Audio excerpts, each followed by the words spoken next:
السلام علیکم۔ آج کے جو موضوعات ہیں وہ آپ کے سامنے رکھنے سے پہلے میں آپ کو تھوڑا سا ایک چیز بتانا چاہتا ہوں کہ پاکستان میں جب بھی کوئی اہم مسئلہ، کوئی اہم ایشو ہوتا ہے تو حکومت وقت یا ملک کی طاقتور اسٹیبلشمنٹ اگر اس ایشو کے اوپر لوگوں کی توجہ ہٹانا چاہے تو وہ ماضی میں کچھ حربے استعمال کیا کرتی تھی۔ ماضی قریب میں وہ حربے مختلف ہوئے اور آج کے دن وہ حربے مختلف ہیں۔ موضوعات پہ آنے سے پہلے میں آپ کو صرف ان حربوں کے بارے میں دو چار باتیں بتانا چاہتا ہوں کہ جیسے اسلام آباد کے اندر ایک بہت بڑا سانحہ ہوا۔ آپ فگر ان کی مانیں، حکومت کی مانیں، صحافیوں کی مانیں، ان ویلاگرز کی مانیں جو آئی ایس آئی کے کہنے پہ پروپیگنڈا اور جھوٹ پھیلا رہے ہیں، سانحہ ہوا ہے، لوگ مارے گئے، پاکستانی شہید ہوئے۔ اس سانحے سے توجہ ہٹانے کے لیے بہت سی کلا بازیاں کھائی جا رہی ہیں، بہت سے تماشے لگائے جا رہے ہیں تاکہ لوگوں کی توجہ دوسری طرف ہو۔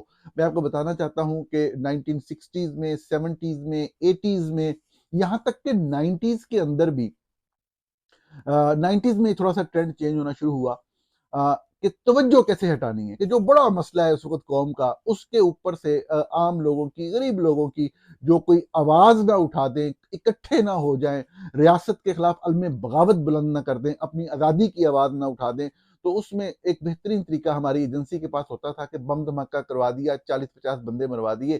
تو جیسے ہی بندے مرتے ہیں، بندے کا مرنا تو پہلے ایک وقت تھا کہ اس ملک میں ایک بندے کا مرنا بھی ملک میں بہت بڑا سانحہ ہوتا تھا، کہیں قتل ہو جاتا تھا تو پورے علاقے کی فضا سوزگوار رہتی تھی بہت لمبے دن تک۔ لیکن پاکستان کے اندر پھر عادت ڈالی گئی لوگوں کو لاشیں اٹھانے کی۔ ایک طریقہ کار تو یہ ہوتا تھا۔ دوسرا طریقہ کار کوئی 90s کے قریب اس میں تبدیلی آئی، لیٹ 80s میں، 90s میں، کہ جیسے ہی کسی مسئلے پہ توجہ ہٹانی ہے تو بارڈر کے اوپر تھوڑی سی فائرنگ وغیرہ کروا دی۔ اب صاف ظاہر ہے جب فائرنگ ہوگی تو آگے سے جواب آئے گا بھارت کی طرف سے۔ اب جب جواب آئے گا کہانی بنے گی، جذبات جاگیں گے، بھارت نے حملہ کر دیا ہے، وہ ساری باتیں آپ سنتے رہے ہیں۔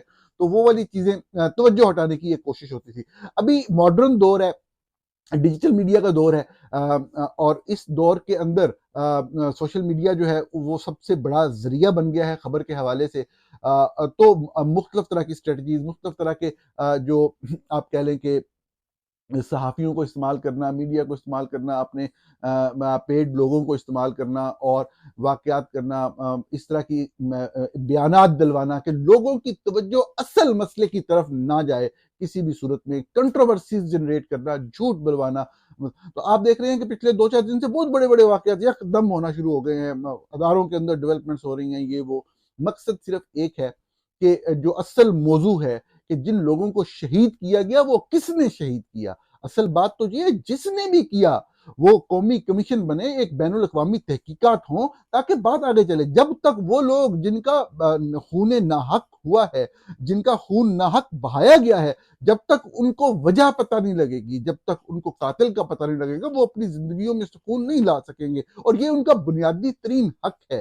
تو اس لیے میں نے آج کے دن یہ تمہید تھوڑی سی اس لیے باندھی کہ میرے پاس 3-4 موضوعات ہیں ڈسکس کرنے کے لیے، لیکن اصل موضوع ایک ہی ہے، اور جس کا ذکر میں نے کل بھی کیا تھا کہ ہم نے کام کر کے ایک لسٹ بنائی ہے 7 جھوٹ جو حکومت اور حکومتی صحافی اور ویلاگرز مسلسل بول رہے ہیں۔ وہ 7 جھوٹ کیا ہیں؟ وہ 7 جھوٹ اگر ہم سمجھ لیں بطور قوم اکٹھے ہو کے، ان 7 جھوٹوں کے اوپر حکومت وقت کا جواب مسلسل طلب کریں تو یقینی طور پہ جو ہے وہ یہ معاملہ حل کی طرف جائے گا۔ کسی کے حق یا مخالفت کی بات ہی نہیں ہے۔ اگر حکومت بے قصور ہے تو بالکل ٹھیک ہے، حقائق سامنے آنے چاہیے۔ جن کے ساتھ بھی ظلم ہوا ہے ان کو انصاف ملنا چاہیے۔ تو آج کے پروگرام کا بنیادی موضوع، میں کوشش کروں گا کم سے کم وقت میں یہ ساری چیزیں آپ کے ساتھ ڈسکس کروں۔ بنیادی ترین موضوع جو ہے وہ یہی ہے کہ اسلام آباد میں مظاہرین کی قتل و غارت کے حوالے سے آئی ایس آئی کے وی لاگرز کے مسلسل پروپیگنڈا کے باوجود حکومت کے 7 جھوٹ پکڑے گئے۔ وہ جھوٹ کیا، ان پہ بات کریں گے۔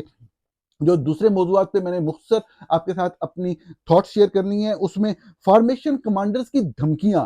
میں آپ کو تاریخ تھوڑی سی مختصر سی بتاؤں گا کہ یہ کام کوئی کرتے نہیں ہیں اور وہاں پہ دھلے ہوئے کپڑے پہن کے بیٹھ جاتے ہیں، نہ کام کے نہ کاج کے، دشمن اناج کے، کہ وہاں پورے ملک کے اندر دہشت گردی کا بازار گرم ہے، ان کو سیاست کے علاوہ سوچ، وہاں پہ بیٹھتے ہیں، مہینے 2 مہینے بعد بیٹھ کے دھمکیاں دینا شروع کر دیتے ہیں، پوری قوم کو دھمکیاں لگاتے ہیں۔ ریسنٹ پاسٹ میں اس کی کیا جو ہسٹری ہے دھمکیاں لگانے کی، اور اس وقت یہ کیا اسٹریٹجی کیا چل رہی ہے اسٹیبلشمنٹ کی، میں کل ایک دو واقعات ہوئے اس کا حوالہ دے کے آپ کو بتاؤں گا کہ اس وقت لڑوانے کی، لوگوں کو آپس میں لڑوانے کی جو سازش ہے وہ اس کا لیٹسٹ ایجنڈا کیا ہے۔ یہ ایک موضوع ہے کہ فارمیشن کمانڈرز کی دھمکیاں۔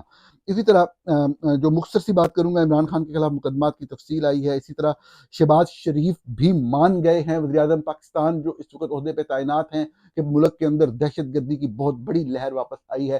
میں اپنے ویلاگ میں مسلسل روزانہ کی بنیاد پہ آپ کو بتایا کرتا تھا کہ یہ سب چیزیں ہو رہی ہیں، ملٹری لیڈرشپ مکمل ناکام ہو چکی ہے، کوئی بھی اس کو سنبھالنے کی کوئی ہمیں نیت بھی نظر نہیں آ رہی، کیونکہ مکمل توجہ سیاست کو سنبھالنے پہ ہے۔ آج پاکستان کے وزیر اعظم کو اعتراف کرنا پڑا کہ وہ دہشت گردی جو ختم کر دی گئی تھی، جو ختم ہو گئی تھی، وہ واپس آ چکی ہے پورے زور و شور کے ساتھ۔ یہ ایگزیکٹ کوٹ ہے ان کا کہ واپس آ گئی ہے ختم ہونے کے بعد۔ اسی طرح جسٹس منصور علی شاہ نے ایک خط لکھا ہے جو جس کے اوپر ہم نے کل بھی بات کی تھی۔ اس حوالے سے بڑی اہم ڈیولپمنٹ ہوئی ہے جس کو اپریشیٹ کرنا ضروری ہے۔ اسی موضوع سے ہم بات شروع کریں گے، لیکن ابھی ایک کومنٹ آیا میرے پاس، میں وہ شیئر کرنا چاہتا ہوں۔ کل میں نے آپ کو بتایا تھا کہ فیکٹ فوکس پاکستان میں بند ہے، بند ہونے کے باوجود فیکٹ فوکس کی 2 تحقیقات جو GIJN ہے، global investigative journalism network, اس کی طرف سے جو سال کی بہترین سٹوریز ہیں اس کا ذکر کیا گیا ہے۔ اس میں ان کو اس رپورٹ کے اندر لایا گیا ہے۔ اس میں سب سے اہم بات جو ہے وہ مریم نواز کے حوالے سے، جو احد چیمہ کو 1 ارب روپیہ تقریباً ان کی زمینوں کے لیے دیا گیا، ایک ایسی صورتحال کے لیے جو اس پورے ایریا، اس پورے علاقے میں کم از کم 150-200 جگہوں پہ وہ صورتحال ہے، ان کو قومی خزانے سے، غریب ٹیکس پیئر کی منی سے دیا گیا۔ امارہ شاہ فیکٹ فوکس کی صحافی، انہوں نے زبردست تحقیقات کی، تمام ڈاکومنٹری ایویڈنس آپ کے سامنے رکھا کہ کس طریقے سے ٹیکس پیئر منی کو لٹایا گیا اس وقت میں جب حکومتی میڈیا جو ہے وہ تعریف کے پل باندھ رہا تھا اور میرٹ کی باتیں کر رہا تھا مریم نواز صاحبہ کے حوالے سے، ان کی کرپشن کا ایک بڑا سکینڈل جو بین الاقوامی سطح پہ زینت بنا۔ تو میرے پاس کامنٹ یہ آیا کہ آپ نے یہ ذکر نہیں کیا کہ جس دن GIJN نے اس سٹوری کو پاکستان کی بہترین تحقیقاتی سٹوریوں میں شامل کیا، اسی دن مریم نواز صاحبہ کی گورنمنٹ نے اپنے مشیروں کی تنخواہوں میں اضافے کا اعلان کیا۔ تو یہ مطلب مال مفت دل بے رحم، یہ جب اس طرح کے لوگ، نااہل لوگ جو قابلیت نہیں رکھتے، جو صرف اپنی دولت کے زور پہ سیاست میں اوپر آتے ہیں اور پھر اقتدار پہ قابض ہوتے ہیں، وہ یہی سیاست کرتے ہیں۔ یہ آپ کے ساتھ میں نے شیئر کرنا تھا۔ اسی طرح ایک چھوٹا سا اور کومنٹ ہے موضوعات پہ آنے سے پہلے، وہ کومنٹ یہ ہے کہ صدر آصف علی زرداری نے مدارس کے حوالے سے زور زبردستی کر کے چند لوگ جو ہیں، چند گروہ جو ہیں، چند مافیاز جو ہیں، وہ ایک بل پاس کرانا چاہ رہے تھے، اس کو مسترد کیا ہے۔ یہ اچھی خبر ہے۔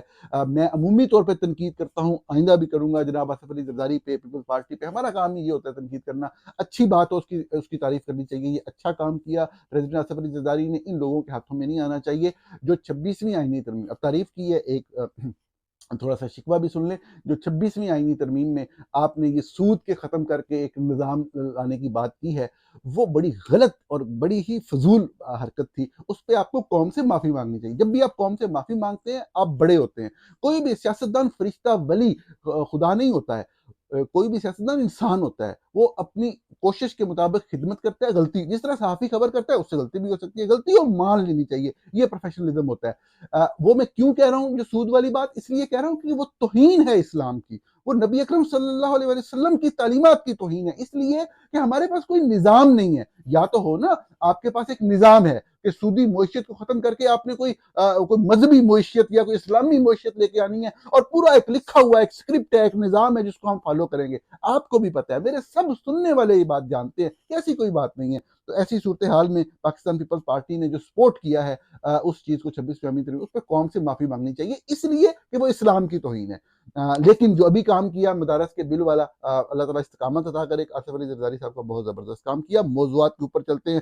سب سے پہلے جو ہمارے جسٹس منصور علی شاہ صاحب ہیں، ان کے خط کے حوالے سے ثاقب بشیر سینئر صحافی، انہوں نے ٹویٹ بھی کیا، ابھی میں وہ دیکھ رہا تھا کہ وہ بتا رہے ہیں کہ اس میں انہوں نے یہ بھی بتایا کہ ججز کی تعیناتی کے حوالے سے رول بھی بنائے، صرف جو اپنی مرضی کے کام کرنے تھے وہ کر کے وہ نظام کو آگے اپنے شکنجے میں لینے کی کوشش کر رہے ہیں۔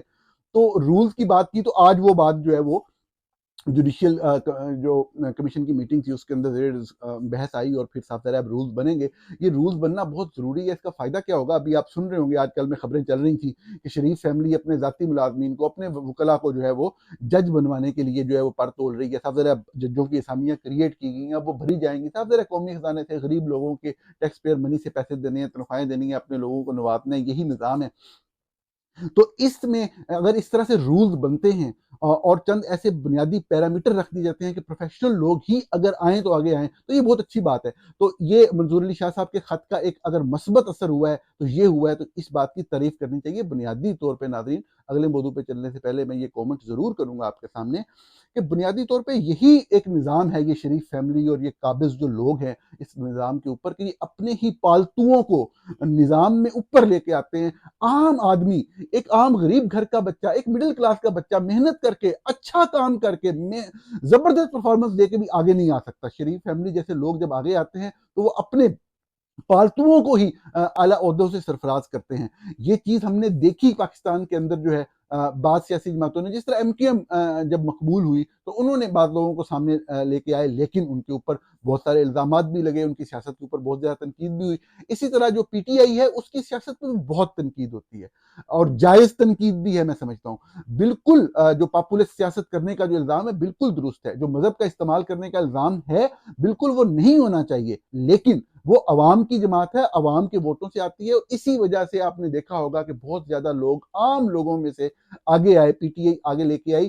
وہ جو خامیاں خرابیاں جس کی طرف لوگ نشاندہی کرتے ہیں، ہمارے بعض لوگ پی ٹی آئی کے یا کسی بھی جماعت کے لوگ ایسے دفاع کر رہے ہوتے ہیں کہ نہیں ہمارے اندر تو کوئی خامی نہیں، خامیاں تو ہیں، یقینی طور پہ ہیں، لیکن جو بھی اس طرح کی بات تنقید کے حوالے سے کہ پی ٹی آئی میں جب یہ کام چلے گا آگے، جب یہ مسلسل عام لوگوں میں سے، عام عوام میں سے لوگ آگے آئیں گے، جب جگیردار وڈیرے پیسے والا بندہ جو مالی طور پہ مضبوط ہے صرف وہی آگے آئے، جب یہ والا کنسپٹ ختم ہوگا تو یہ جو باقی اعتراضات ہیں سیاست کے اوپر، جو عوامی جماعتیں ہیں جن کا ووٹ بینک ہے جیسے پی ٹی آئی، تو ان میں وہ اعتراضات ختم ہوتے چلے جائیں گے۔ کاش ایسا ہو کہ پاکستان پیپلز پارٹی بھی وڈیروں کو اور ووٹ بینک رکھنے والوں کو ووٹ دینے، ٹکٹ دینے کی بجائے جو ہے وہ ایسے لوگوں کو سامنے لے کر آئے جو کہ عام عوام میں سے، عام عوام کے نمائندے ہیں، تاکہ وہ عوام کے مسائل بھی حل کریں۔ یہ بنیادی چیز ہوتی ہے۔ تو خیر یہ منصور علی شاہ صاحب کے خط کے حوالے سے تھا کہ نہ صرف 26ویں آئینی ترمیم کی جو درخواستیں جن کی بات ہی نہیں کر رہا ان کے حوالے سے ایک بحث شروع ہوئی، بلکہ رولز بننے کی بات بھی ہوئی تاکہ شریف فیملی کے جو پالتوؤں کے آنے کا سلسلہ ہے اس کے رستے میں کوئی رکاوٹ ڈالی جائے، نظام میں بنیادی سطح پہ کوئی تبدیلی لائی جائے۔ ناظرین آگے چلتے ہیں۔ شہباز شریف بھی مان گئے۔ شہباز شریف نے آج ایک خطاب کرتے ہوئے یہ بتایا کہ 2018 تک جو ہے وہ دہشت گردی بالکل ختم کی جا چکی تھی، اور لیکن وہ دہشت گردی جو ہے وہ مطلب ہے کہ ابھی پچھلے کچھ عرصے میں اس نے پھر سے سر اٹھایا ہے۔ ہم سب جانتے ہیں کہ طالبان کو لا کے بسایا گیا جنرل فیاض حمید، جنرل باجوہ کی اسٹیبلشمنٹ کی طرف سے، اور وہ جو بسانے کا عمل تھا اس کو نئی آنے والی جو قیادت تھی اس نے بھی اسی طریقے سے انڈورس کیا۔ الٹا پاکستان کے اندر جو ہے وہ نفرت پسندی، نفرت اور شدت پسندی کی باتیں کی جانے لگیں، پٹھان پنجابی کی باتیں پھیلائی گئیں اور نفرتوں کو ہوا دی گئی۔ پاکستان کے اندر صورتحال یہ ہے کہ 50 بندے ایک ایک دن میں شہید ہو رہے ہیں، دہشت گردی کے بڑے بڑے واقعات ہو رہے ہیں۔ جو واقعہ ایسی جگہ پہ ہوتا ہے جہاں پہ لوگوں کی، عام میڈیا کی نظر میں نہیں آتا، وہ فوری طور پہ میڈیا کو دبا لیا جاتا ہے، وہ رپورٹ ہی نہ کرے۔ بہت سے واقعات رپورٹ نہیں ہو پاتے۔ پوری ملٹری جو قیادت ہے اس وقت پاکستان فوج کی، جنرل عاصم منیر کی قیادت میں، ان کی ملٹری اسٹریٹجی ناکام ہو چکی ہے۔ میں بار بار کہتا ہوں، روز کہتا ہوں، اس میں کوئی اختلاف کی، کوئی پولیٹیکل کنسیڈریشن، کوئی ویو پوائنٹ کی بات نہیں ہے۔ جو نااہل لوگ ہوں ان کو ہٹانا، پروفیشنل لوگوں کو آگے لے کے آنا ہی ملکوں کو، نظاموں کو آگے لے کے چلتا ہے۔ وقت ہے کہ فوری طور پہ جنرل عاصم منیر کو ان کے عہدے سے ہٹایا جائے اور ان کی جگہ پہ کوئی ایسا پروفیشنل سولجر آئے جو کہ پاکستان میں دہشت گردی کا مقابلہ کرے۔ آج وزیر اعظم کو بھی اس بات کا اعتراف کرنا پڑا۔ اسی طرح ہم آگے چلتے ہیں۔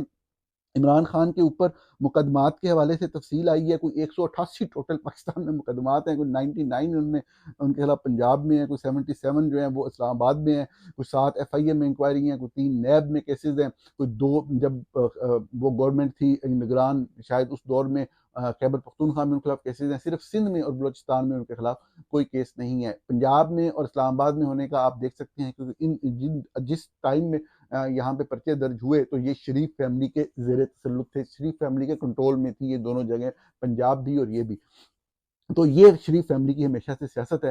وہ تو سیاستدان بڑے آدمی وزیر اعظم رہ چکے ہیں، ان کو چھوڑیں، میرے جیسا عام تھا غریب صحافی، میرے خلاف آپ سن کے حیران رہ جائیں گے کتنے پرچے اور ایف آئی آر درج کی گئی پچھلے 2-3 سال کے اندر۔ میری نیشنلٹی کینسل کر دی گئی صرف اس لیے کہ میں آواز اٹھاتا ہوں، میں تنقید کرتا ہوں، میں جس ادارے کے لیے کام کر رہا ہوں، فیکٹ فوکس کے لیے، یا حقائق کے لیے خصوصاً فیکٹ فوکس پہ آپ جا کے دیکھیں تو اب آپ کو majority of news P T I کے خلاف ملیں گی، فوج کے خلاف ملیں گی، نون لیگ کے خلاف کوئی ایک آدھی تنقیدی خبر ہوگی، مطلب باقاعدہ انویسٹیگیشن ہوگی اگر ہوئی تو ڈاکومنٹری ایویڈنس کے ساتھ. لیکن صاف ظاہر ہے کہ پاکستان کے اندر بند بھی ہے روزانہ کی بنیاد پہ، کبھی کہیں کیس کبھی کہیں کیس. لیکن یہ وہ چیز ہے جس سے اس طرح کے جو قابض لوگ ہیں، اس طرح کی جو فیملیز ہیں، جب وہ اقتدار میں آتی ہیں تو اپنا اقتدار، جب ان کا غلط اقتدار ہوتا ہے، غیر قانونی طور پہ اقتدار میں آتے ہیں، تو وہ قائم رکھنے کے لیے چیزیں ضرور کرتے ہیں. اور یہ بہت غلط ہے، اس چیز کو ختم ہونا چاہیے. عمران خان کے کیسز کے حوالے سے بات کی، فارمیشن کمانڈرز کے اوپر بات کرتے ہیں. فارمیشن کمانڈرز کی ایک پوری ہسٹری ہے کہ وہ وہاں پہ بیٹھتے ہیں، کبھی کور کمانڈر میٹنگ ہوتی ہے، کبھی فارمیشن کمانڈرز کی میٹنگ ہوتی ہے، وہاں بیٹھ کے دھمکیاں لگاتے ہیں پوری قوم کو. ایک مسلسل انہوں نے طریقہ کار اپنا لیا ہوا ہے کہ آپ دیکھیں. مجھے یاد ہے کہ 2009 میں شاید کیری لوگر بل آیا تھا، تو اس میں جو بھی حکومت کا، سویلین حکومت کا، پیپل پارٹی کی حکومت کا جو بھی سٹینس تھا، یا جو بھی ورکنگ ریلیشن تھا امریکہ سے، نہیں، آپ کو بالکل حق پہنچتے، آپ اپنی بات کریں، آپ کہیں، آپ گورنمنٹ کو قائل کریں. اور اگر کوئی چیز ہے تو اس حوالے سے گورنمنٹ کی جو انفارمیشن منسٹری ہے، پہلی بات ہے انفارمیشن منسٹری تو خیر ہونی نہیں چاہیے، جو بھی اسپوکس مین ہے حکومت کا، وہ پرائم منسٹر کا اسپوکس مین ہے، وہ آ کے بات کرے، وہ میڈیا کو سٹیٹمنٹ دے. وہاں سے جی ایچ کیو سے پریس ریلیزیں جاری ہو رہی ہیں، جی کیری لوگر بل پہ یہ تحفظات، نیشنل سیکورٹی، یہ وہ، وہاں بیٹھے اب ہم یہ کر دیں گے جی. اگلی حکومت کو آپ دیکھ لیں، نواز شریف کی حکومت آئی جی، وہ جی اب ہم فلاں کو بھیج رہے ہیں مذاکرات کے لیے، اب ہم یہ کر رہے ہیں. وہ آصم سلیم باجوہ صاحب بیٹھے ہوئے وہاں سے دوسرے دن کوئی سٹیٹمنٹ دے رہے تھے، کوئی اس طرف کو کھینچ رہا ہے، کوئی اس طرف کو کھینچ رہا ہے. ان کو سبق سکھا دیا جائے گا جو لوگ ملک کے خلاف یہ باتیں کر رہے ہیں. کون ملک کے خلاف باتیں کر رہا ہے بھائی؟ وہ ڈان لیگ آئی تو ادھر سے وہ کہہ رہے ہیں جی وہ کوئی تحقیقات ہوئی، اس کی رپورٹ آئی تو وہ آ گیا جی نوٹیفیکیشن ریجیکٹڈ، پتہ نہیں کون سا ٹویٹ آ گیا آصف غفور صاحب کا. اور جو بھی وہاں پہ اس وقت بھی جو بھی میٹنگ ہوتی تھی کور کمانڈرز کی، ایک دھمکی امیز پوری قوم کو دھمکی دے رہے ہیں. وہ ایسے بےغیرت لوگ ہیں یہ کہ پاکستانی قوم کے پیسوں پہ پلتے ہیں. پاکستانی قوم دن رات مزدور محنت کرتے ہیں، کسان محنت کرتے ہیں، ٹیکس دیتے ہیں، ان کو پیسہ ملتا ہے، اور یہ وہاں پہ جا کے چوتھے پانچویں دن دھلے ہوئے کپڑے پہن کے، وردیاں پہن کے بیٹھتے ہیں اور یہ کر دیں گے، وہ کر دیں گے، اس کو ٹانگ دیں گے، اس کو ٹانگ دیں گے، سوشل میڈیا پہ جو کر دیں گے، جو باہر بیٹھے ہیں وہ یہ کر رہے ہیں. یہ ہمیشہ سے، میں نے آپ کو کل بتایا تھا، ضیاء الحق کے دور میں بھی ہوتا تھا کہ جی باہر بیٹھے ہوئے لوگ تنقید کر رہے ہیں، وہ ملک دشمن ہے، وہ یہ. مطلب آپ سے بڑا ملک دشمن کون ہے؟ پاکستان آپ نے توڑ دیا، اتنے لوگوں کو آپ نے مار دیا، روزانہ کی بنیاد پہ پاکستان کے اوپر ظلم کرتے ہیں، اور وہاں بیٹھ کے دو چار آپ نے وی لاگر صحافی خریدے ہیں جو آپ کے لیے پروپیگنڈا کرتے ہیں. دو اخباروں میں خبریں چھپ جاتی ہیں جی فوج کے خلاف بات نہیں کرنی، نہیں تو لیبیا شام عراق بن جائے گا. پتہ نہیں کس طرح کا آپ نیریٹو پھیلاتے ہیں، اور دھمکیاں دینے کے علاوہ کام ہی کوئی نہیں. اور لیٹسٹ میں نے آپ کو بتانا تھا ناظرین، یہ ایجنڈا ہے کہ تقسیم کی جائے، لوگوں کو لسانی بنیادوں پر لڑایا جائے. آپ دیکھ رہے ہوں گے جو لوگ ان کے قریب ہیں مسلسل پنجابیت کی بات کر رہے ہیں، پختونوں کے خلاف بات کر رہے ہیں. اور یہ چیز دیکھی گئی باقاعدہ طور پہ کہ ایک باقاعدہ منظم کیمپین کے تحت لڑانے کی سازش ہے جی ایچ کیو راولپنڈی کی طرف سے. ایک ماحول پیدا کرنے کی کوشش ہے، جس طرح جب افغان لوگوں کو نکالنے کی بات ہو رہی تھی تو کس طریقے سے ریسیل پروفائلنگ پہ بیسڈ جو ہے وہ باتیں ہوئیں اور چیزیں کی گئی. آپ نے دیکھا ہوگا D G I S P R نے کتنی زیادہ گھٹیا باتیں کی وہاں بیٹھ کے پختونخوا کے اندر، ایک تعلیمی ادارے کے اندر، کس طرح وہ جواب دے رہے ہیں جی پانی کسی کے باپ کا نہیں، یہ نہیں ہوتا، وہ نہیں ہوتا. اور وہ اس کے اوپر میں نے ویسے وہ جو ہے جو ویڈیو آئی تھی 9 منٹ کی اور مختلف لوگوں نے شیئر کی، اس کے اوپر ون بائی ون میں نے ایک جواب دینا ہے اور میں نے لکھا ہے، اس کو میں کسی دن تیار کر کے آپ کے ساتھ شیئر بھی کروں گا. ابھی لیٹسٹ یہ ہوا کہ ان کے ایک اسپوکس مین ہے، میڈیا میں ننے منے بچے انہوں نے پالے ہوئے ہیں، ان کو صحافت کا کوئی پتہ نہیں، وہ بیٹھتے ہیں بات بھی یہیں سے شروع کرتے ہیں. اب فوج کے خلاف بات کر دیا نا، اب مذاکرات نہیں ہوں گے، اب ان کو فکس کیا جائے گا. آپ دیکھ لینا، پوری بات سنیں، اس کے علاوہ بات ہی کوئی نہیں. آرمی چیف کے خلاف بات کر دی ہے نا، تو اب دیکھ لینا، اب نہیں بچت ہوگی. اب وہ مجھے کوئی بتا رہا ہے کہ انہوں نے کل کہا ہے کہ جی آرمی چیف نے فارمیشن کمانڈرز کی میٹنگ میں کہا ہے کہ یہ پختونوں کو پختون کارڈ نہیں ہم کھیلنے دیں گے. یہ ایگزیکٹ کوٹ ہے، میں نے خود سنا ہے کہ جی آرمی چیف نے کہا کہ پختون کارڈ نہیں کھیلنے کی اجازت دی جائے گی. یہ کہہ کے ساتھ وہ جو ایک دو فکرے ہوتے ہیں روایتی کہ پختون قوم کی شان ہے، پاکستان کی آن ہے، وہ کہہ کے تو جی پختون کا. اب کتنا جھوٹ ہے کہ کیا یہ جو لوگ احتجاج کرنے آئے تھے یا جن کو احتجاج کرنے کے بعد پکڑا گیا ہے، کیا وہ سارے احتجاج کرنے والے لوگ تھے؟ کتنی زیادہ رپورٹنگ پاکستان کے بہترین صحافیوں نے کی ہے. کوئی ریڑی بان ہے، کوئی ہے، کوئی کاروبار کر رہا ہے، کوئی ویسے وہاں پہ آ گیا صرف اس لیے کہ وہ پٹھان ہے، اس کو پکڑ کے وہ مطلب ہے کہ ٹھوکی جا رہے ہیں، اندر کیے جا رہے ہیں، اور ایک غلط طریقے سے ٹارگٹ کیا جا رہا ہے، نفرت پھیلائی جا رہی ہے. اور ادھر سے جو میڈیا کے لوگ ہیں وہ اس کو مزید ہوا دے رہے ہیں. ایک یہ اسٹریٹجی ہے نئی ان لوگوں کی. تو یہ میں سمجھتا ہوں موضوع جو تھا کہ فارمیشن کمانڈرز یا کور کمانڈرز وہاں پہ میٹنگ کرتے ہیں، کوئی بھی بات کہنی ہے کمیونیکیٹ کر دیں. خواجہ آصف صاحب کو آپ نے بٹھایا ہوا ہے وہاں پہ، ان کی منسٹری کا کوئی بندہ آ کے بات بول دے، کوئی حکومت کا اسپوکس مین آ کے بات دے. آپ کو وہاں سے لوگوں کو فیڈ کرنے کی واٹس ایپ کے اوپر کیا ضرورت ہے؟ اس طرح کی بکواسیات، فضول بات کر رہے ہیں، دھمکیاں دے رہے ہیں. کس کو کس چیز کی دھمکی؟ جو وہاں پہ شہید ہوئے ہیں، جو وہاں پہ گولی چلی ہے، لوگ آپ سے حساب نہیں مانگیں گے؟ لوگ آپ سے بات نہیں کریں گے؟ دوسرے دن وہاں بیٹھ کے دھمکیاں دینے کا سلسلہ شروع ہو جاتا ہے. اور اب یقینی طور پہ ان دھمکیوں کا جواب بھی آنا چاہیے، نہیں تو یہ مطلب منہ کھلتا چلا جا رہا ہے. اس کو روکنے کا ایک سلسلہ پیدا ہونا چاہیے. ناظرین، میں نے آپ کو عرض کیا بہت ہی اہم 7 جھوٹ جو ہیں حکومت مسلسل بول رہی ہے، اور ایک طریقے سے بول رہی ہے، اور اس سے ایک نیریٹو سیٹ کرنے کی کوشش کی جا رہی ہے، ایک بیانیہ سیٹ کرنے کی کوشش کی جا رہی ہے کہ لوگوں کی توجہ شہدائے اسلام آباد کی طرف سے ہٹائی جائے. ایک بڑا واقعہ ہوا ہے، پاکستانیوں کو شہید کیا گیا ہے. وہ پاکستانی کسی سیاسی جماعت کی بات نہیں ہے، چاہے وہ نون لیگ کے ہوتے، چاہے پیپلز پارٹی کے ہوتے، چاہے جس کے ہوتے. اس کے اوپر بات ہم سب نے کرنی ہے، اور ان کے خون کا حساب مانگنا ہے. بالکل ایک انڈیپینڈنٹ تحقیقات کا تقاضا ہے کہ ایک بین الاقوامی تحقیقات ہوں. اس حوالے سے جھوٹ بولے جا رہے ہیں. اس میں پہلی چیز تو یہ ہے جی کہ فرض کریں جو آئی ایس آئی کے لوگ جو بات کرتے ہیں، کہتے ہیں کنفیوژن پھیلانے کے لیے، وہ کہتے ہیں جی دیکھیں ایک طرف تو کہتے ہیں کہ جی حکومت کہہ رہی ہے کہ صفر کوئی بندہ ہی نہیں مرا جی، کوئی بندہ مارا ہی نہیں ہم نے. تو میں ویسے کہتا ہوں کہ یہ بات بھی صحیح نہیں ہے، حکومت بھی زیادتی کر رہی ہے، کچھ تو مرے ہوں گے. لیکن ساتھ ہی کہتے ہیں لیکن پی ٹی آئی بھی غلط کر رہی ہے. لطیف کھوسہ صاحب کہہ رہے ہیں 278 بندے جو ہیں مرے ہیں، ہمارے 278 لاشیں کہاں ہیں؟ بات یہ ہے، میں آپ کو ایک بات بتاتا ہوں کہ جب کچھ عرصہ پہلے کی بات ہے کہ بول ٹی وی جو تھا، جب یہ آیا ہمارے سامنے 2014 میں، تو یہ صاحب آئی ایس آئی کا پروجیکٹ تھا. تو انہوں نے ہٹ کرنا تھا، ٹارگٹ کرنا تھا اس وقت کی حکومت کو جو نون لیگ کی تھی. صاحب ہے مخالف پارٹیاں کون سی تھیں؟ پی ٹی آئی اور پیپلز پارٹی. تو اب ایک طریقہ کار ہوتا ہے، جب بھی آپ کوئی ٹاک شو کرتے ہیں تو آپ کو ہر طرف سے ریپرزنٹیشن چاہیے ہوتی ہے. تو یہ کیا کرتے تھے کہ پی پی اور پی ٹی آئی کا بندہ تو بلا لیتے تھے. نون لیگ کے لیے ایک صاحب ہے جو آج کل ایسے پی ٹی آئی میں ہے، شیخ وقاص اسلم. یہ پہلے نون لیگ کاف لیگ میں بھی تھے، پھر نون لیگ میں رہے. نون لیگ سے ہوگی ان کی لڑائی، لیکن نون لیگ چھوڑی نہیں تھی. اب بول والے شیخ وقاص اکرم کو نون لیگ کو ریپرزینٹ کرنے کے لیے بلا لیتے تھے.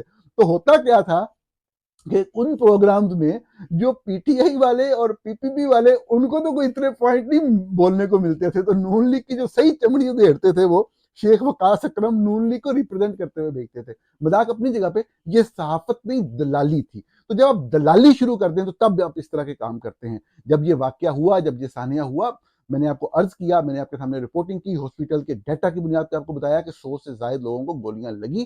موقع پہ جتنے لوگ مرے، میں نے سب سے پہلے آپ کو رپورٹ کیا کہ اتنے لوگوں کی کنفرم شہادتیں وہاں پر ہوئی ہیں. پی ٹی آئی کے نے کوئی بھی اسٹیٹمنٹ نہیں دیا، لیکن ان کے آفیشیل اکاؤنٹ نے یہ ضرور لکھا کہ جی سینکڑوں لوگوں کی اطلاعات ہیں، 100 سے زائد لوگوں کے مارے جانے کی اطلاعات ہیں، لوگوں کو کوٹ کر کے. کیونکہ جب لوگ وہاں سے بھاگ رہے تھے، انہوں نے لوگوں کو گولیاں لگتے ہوئے گرتے دیکھا. اب گولی کسی کے جبڑے پہ لگ رہی ہے، کسی کے سینے پہ لگ رہی ہے. اب کسی پہ سینے یا جبڑے پہ گولی لگے تو آپ یہی سوچیں گے نا یہ بندہ تو گیا. اب لیکن ودن 48 آورز پی ٹی آئی آئی اور پی ٹی آئی نے بتایا کہ یہ 12 لوگ ہیں، ان کے یہ نام ہیں، یہ ان کے ایڈریسز ہیں، اس جگہ پہ اس ٹائم پہ ان کو مارا گیا ہے، اور یہ ایڈریسز تک دے دیے. ان کے جنازے ہوئے، ساری دنیا نے دیکھا. ان کا فگر آفیشیل 12 آیا. اس کے علاوہ انہوں نے آفیشیلی پارٹی کی طرف سے، پارٹی کے حوالے سے، عہدیداران کے حوالے سے کوئی بھی اور فگر نہیں لایا گیا. اب یہ دلالی ہے، یہ صحافت نہیں ہے کہ آپ لوگوں کو کنفیوز کرنے کے لیے کہ حکومت 0 کہہ رہی ہے، وہ 278 کہہ رہے. ارے کیا 12 لوگوں کا مارا جانا سانحہ نہیں ہے؟ پارٹی 212 کہہ رہی ہے، 278 آپ کہہ رہے ہیں. یہ آپ فیک نیوز پھیلا رہے ہیں اپنی مرضی کے شیخ وقاص اکرم کو لا کر. اس کو صحافت نہیں دلالی کہتے ہیں. یہ آپ کا بنیادی جھوٹ ہے. آپ نے دیکھا ہوگا ناظرین کے کنٹینر سے گرنے والے شخص کے بارے میں دیکھا گیا کہ وہ کس بے دردی سے نماز پڑھتے ہوئے، پہلے تو مذاق اڑایا گیا نون لیگ کی طرف سے کہ جی یہ ٹک ٹاک بنا رہے تھے، حالانکہ یہ ثابت ہو گیا بعد میں کہ اس سے پہلے وہ موجود تھے. وہ نماز کا ٹائم ہوا، نماز انہوں نے وہاں پہ پڑھنا شروع کر دی. ٹک ٹاک والی بات جو ہے وہ ایک تمسخر اڑانے والی بات تھی، مذاق اڑانے والی بات تھی. جب وہ گرے، جتنی اونچائی سے گرے، چند لوگوں نے یہ کامنٹ کیا جی کہ وہ مارے گئے. یہ کہا گیا جی کیمپین چلائی ہے پی ٹی آئی نے کہ وہ مارے گئے. حالانکہ اور یہ فیک نیوز تھی.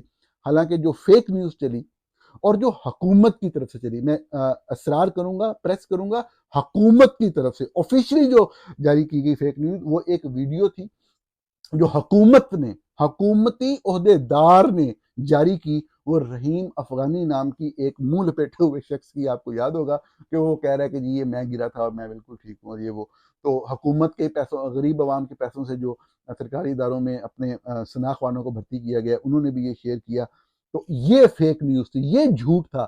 اب بجائے یہ ماننے کے کہ حکومت نے فیک نیوز چلائی، وہ کہہ رہے ہیں جی پی ٹی آئی والوں نے کہا تھا کہ وہ بندہ مارا گیا. جو اتنی اونچائی سے گرنے کی وجہ سے چند لوگوں نے تبصرہ کیا، اس کو فیک نیوز کہہ رہے ہیں. جو اصل فیک نیوز، جو حکومت جس کا کام لوگوں کو حقیقت بتانا ہے، اس کی طرف سے جو جھوٹ بولا گیا، وہ کسی آپ کو صحافی نے نہیں بتایا. تیسرا جھوٹ رینجرز کے حوالے سے کہا گیا کہ جی شر پسندوں کی گاڑی کے نیچے آ کے مارے گئے، حالانکہ پی ٹی آئی پہ الزام لگایا گیا. آج کے دن تک میں دیکھ رہا تھا کہ آئی ایس آئی کے ویلاگرز یہ کہتے ہیں کہ جی وہ جو رینجر کو نیچے دے کے مار دیا. اس سے بڑا ثبوت کیا ہو سکتا ہے کہ ان کی نماز جنازہ وزیر اعظم نے، آرمی چیف نے پڑھی؟ ان کو آرمی چیف کے اور وزیر اعظم کے جنازہ اٹھاتے ہوئے بھی یہ احساس نہیں ہو رہا کہ انہوں نے ایسی جنازہ پڑھ لی، ان کو نہیں پتا تھا. مطلب جو جنازہ پڑھا اور جو جنازہ اٹھایا وزیر اعظم نے اور آرمی چیف نے، وہ ثبوت ہے کہ ان بندوں کو پی ٹی آئی نے مارا تھا. مطلب لاجک کی آپ انتہا دیکھیں. تو یہ چیز ثابت ہو چکی ناظرین. یہ ایک فیک نیوز چلائی تھی جیو نیوز نے اور بہت سے صحافیوں نے شیئر کیا. آج کے دن تک کوئی گرفتاری عمل میں نہیں آئی فیک نیوز چلانے والوں کی. اور صاف ظاہر ہے کہ جو بندہ دو واقعات ہوئے مختلف، ایک رینجر اگلی گاڑی سے گرے، پیچھے والی پولیس کی گاڑی کے نیچے آئے، ان کی شہادت ہوئی. اور یہ والا ایک واقعہ جو ہے کسی بندے کی گاڑی کے نیچے آ کے رینجرز مارے گئے، وہ بندہ بھی پکڑا گیا، گاڑی بھی پکڑی گئی، پی ٹی آئی کا کوئی تعلق نہیں تھا. آج کے دن تک وہ لوگ گرفتار نہیں ہو رہے جنہوں نے جھوٹی خبر چلائی، فیک نیوز چلائی. یہ اس لیے بہت اہم ہے کہ اس فیک نیوز کی وجہ سے 20 لوگ شہید ہوئے ڈی چوک کے اوپر. جن لوگوں نے یہ خبر چلائی وہ ذمہ دار ہیں ان لوگوں کو مارے جانے کے، اور یہ جھوٹی خبر ہے. یہ بنیادی ترین بات ہے. اس جھوٹ کی وجہ سے لوگوں کو مارا گیا، یہ کہہ کے مارا گیا. جب تک یہ لوگوں کو سامنے نہیں لایا جاتا اور ان کو سزا نہیں ہوتی، معاملات آگے نہیں چل سکتے. چوتھے جھوٹ کی طرف چلتے ہیں. کہتے ہیں نہیں بار بار آپ آرمی چیف کا نام لے رہے ہیں، دھمکیاں دے رہے ہیں لوگ، آرمی چیف کا نام کیوں لے رہے ہیں؟ ارے بھائی فوج کہہ رہی، وہاں پہ جو پولیس ہے وہ بتا رہی ہے.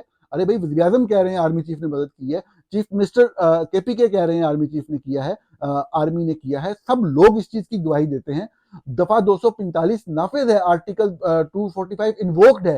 جب انووک ہو جائے گورنمنٹ اپنا کام کرتی ہے، لیکن لا اینڈ آرڈر کے حوالے سے جو بھی فیصلہ ہوتا ہے وہ آرمی چیف کا ہوتا ہے. یہ خامخواہ جھوٹ پھیلایا جا رہا ہے جی ان کے اوپر کیوں بات کر رہے ہیں، ان کا نام کیوں لے رہے ہیں، اب تو مذاکرات نہیں ہو سکتے. پتہ نہیں کس طرف سے یہ باتیں کر رہے ہیں. اسی طرح ناظرین چھٹی چیز سب سے اہم ہے کہ بار بار شہیدوں کی بات چلو کر لی جاتی ہے کہ جی نہیں ایک مرا ہے، دو مرے، یا شاید 3 5 6 ہیں، اس طرح کر کے بات کر لیتے ہیں. حالانکہ نام جاری کر دیے، سب کچھ دے دیا، اس طرف آ ہی نہیں رہے. بات لیکن شہیدوں کی نہیں ہے. میں نے آپ کو عرض کیا تھا کہ جن لوگوں کو بلٹ انجری ہوئی ہے، مور دین 71% جو ہے ہیڈ ٹارگٹ کر کے گولی ماری گئی، یعنی کہ ان کے دھڑ کے اوپر والے حصے پہ گولی لگی. تو وہ جو گولی لگی وہ جس نے بھی ماری، مارنے کے لیے ماری نا، اس کی بات ہی نہیں کرتا. ان کے نمبر کیوں نہیں گننے بھائی؟ ان کے نمبر کیوں نہیں گننے؟ ان کے اوپر بات کیوں نہیں ہو رہی؟ اور وہ کیا وہ گولی چلنے کا ثبوت نہیں ہے؟ وہ بلٹ انجری نہیں ہے؟ وہ فائر آرم انجری نہیں ہے؟ اس کی بات کیوں نہیں کرنی؟ وہ بات کیوں نہیں کر رہے؟ وہ بات کیوں چھپا رہے ہیں؟ اس سچ پہ کیوں نہیں آ رہے؟ اور اسی طرح سے ناظرین ہم ساتویں بات پہ چلتے ہیں کہ بار بار کہا جاتا ہے کہ احتجاج متشدد تھا. رانا ثناء اللہ کا بیان ہے 800 لوگوں کے پاس اسلحہ تھا. میں نے آپ کو عرض کیا کہ میں جو احتجاج کرنے والے ہیں ان کی حکمت عملی سے آگاہ تھا، بعض لوگوں سے رابطے میں تھا، میں فالو کرتا رہا ڈیولپمنٹس کو. مجھے پتا تھا کہ اسلحے وغیرہ والی بات جو ہے وہ ہے ہی نہیں، ان کی حکمت عملی ڈیفرنٹ تھی. لیکن اب جھوٹ بولنا ہو، لوگوں کو بیوقوف بنانا ہو تو ہر طرح کا جھوٹ بولا جاتا ہے، اور یہ والا جھوٹ بھی بولا گیا. اب اس جھوٹ کے حوالے سے بات یہ ہے کہ سارا احتجاج تو کیمرے کے سامنے ہے، کسی جگہ پہ بھی کوئی تشدد کا واقعہ پیش نہیں آیا. میں نے آپ کو بتا دیا جو لا انفورسمنٹ کے لوگ مرے وہ کس طرح مرے، آپ کے سامنے ہے. اب وہ فیک نیوز جو چلائی گئی ہے اس کے ذمہ دار ایک نہ ایک دن یقیناً کٹہرے میں آئیں گے، یقیناً ان کو سزائے موت ہوگی. انہوں نے غلط بات کی، انہوں نے لوگوں کو مروایا، ایک آدھ نہیں 12 بندے وہاں پہ جو شہید ہو گئے، جو ہے وہ کتنے لوگوں کو گولیاں لگ گئی، درجنوں لوگوں کو. تو اس طریقے سے تو یہ چیز نہیں ہوتی نا، مذاق تو نہیں ہے، شعبہ صحافت بالکل مذاق نہیں ہے. تو اسی طریقے سے یہ جو الزام ہے کہ جی وہ آیا تو بتایا جائے نا، میں نے آپ کو بتایا تھا کوئی ایک بندہ لایا جائے لا انفورسمنٹ کا جو بلٹ انجری ہو. میں نے آپ کو دوسرے تیسرے دن سے یہ بات کہی ہے کہ سب سے بڑا جھوٹ یہ ہے ان کا. زخمی بالکل ہوئے ہوں گے، گرے ہیں لوگ، جب لوگوں کی طرف آنسو گیس کے شیل پھینکے جاتے ہیں، پتھر پھینکے جاتے ہیں، وہ پتھر واپس پھینک دیتے ہیں، کوئی زخمی ہوا ہوگا۔ بلٹ انجری کا کوئی ایک بندہ لا کے دکھائیں جو لا انفورسمنٹ کی طرف سے ہو، کیونکہ دوسری طرف اسلحہ تھا ہی نہیں، کوئی ایک ویڈیو ثبوت ہو، ایک ویڈیو۔ ان لوگوں کو جو یہ آئی ایس آئی کا جھوٹا پروپیگنڈا پھیلاتے ہیں، ان کو یہ بھی نہیں پتا کہ حکومت نے ایک ویڈیو جاری کی باقاعدہ کہ جی کشمیر ہائی وے یعنی کہ سری نگر ہائی وے پہ لوگ فائرنگ کر رہے ہیں، وہ ویڈیو جعلی ثابت ہو گئی۔ اب ان لوگوں کو یہ بھی نہیں پتا، اس ویڈیو کا ذکر ہی نہیں کرتے اب۔ کسی بندے کے پاس کوئی ایک ویڈیو ایویڈنس ہو کہ جی مظاہرین کے پاس اسلحہ تھا، یا مظاہرین کے اسلحے کے چلانے سے کوئی بندہ بلٹ انجری کا شکار ہوا ہے، لا انفورسمنٹ کا بالکل جھوٹ ہے۔ صاف ظاہر ہے کہ اس جھوٹ کے ذریعے لوگوں کو بیوقوف بنانے کی ایک کوشش کی گئی، لوگوں کو مارا گیا، شہید کیا گیا۔ یہ معاملہ قومی کمیشن بنائے بغیر اور ایک بین الاقوامی کمیشن سے ایک علیحدہ سے تحقیقات کرائے بغیر آگے نہیں چل سکتا۔ ناظرین، یہ 7 جھوٹ آپ کے سامنے رکھے، پروگرام دیکھنے کا بہت شکریہ۔